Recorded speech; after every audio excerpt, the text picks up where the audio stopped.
16 নম্বর রমজানের বিশেষ আমল হলো রোজাদারকে ইফতার করানো।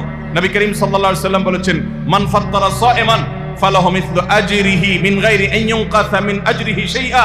যদি কেউ কোনো রোজাদারকে ইফতার করায়, আল্লাহ রাব্বুল আলামিন ওই রোজাদারের রোজার কারণে তিনি যে সওয়াব পেয়েছেন তারটা তিনি পাবেন, অতিরিক্ত বোনাস হিসেবে যেই লোকটা ইফতার করালো রোজাদারকে, আল্লাহ তাআলা তাকে সমপরিমাণ সওয়াব দান করবেন।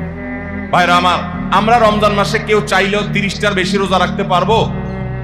30টার বেশি রোজা রাখার কোনো সুযোগ আছে? ছোট পোলাপান আছে, তারা দিনে 2-3টা করে রাখে, কিন্তু প্রাপ্তবয়স্ক কোনো মানুষ রমজান মাসে দিনের বেলায় একটা বেশি রোজা রাখার সুযোগ আছে? 30টা বেশি আমরা রাখতে পারবো না। কিন্তু যদি আপনি চান আপনার আমল নামায় 60টা রোজার সওয়াব লেখা হবে, তাহলে সম্ভব। আর সেটা কিভাবে? আপনি 30টা রোজা নিজে রাখলেন, আর 30 দিন একজন রোজাদারকে ইফতার করালে তার রোজা রাখার সমপরিমাণ সওয়াব আপনার অ্যাকাউন্টে জমা হয়ে যাবে। তাহলে আমরা রোজাদারকে ইফতার করাবো তো ইনশাআল্লাহ। আপনার আশেপাশে বহু গরিব মানুষ আছে, দ্রব্যমূল্যের ঊর্ধ্বগতির এই বাজারে আপনি সারা মাসের ইফতার তার বাসা কিনে পাঠিয়ে দেন। আপনি প্রতিদিন একটু ইফতার একটু প্লেটে করে পাঠিয়ে দেন।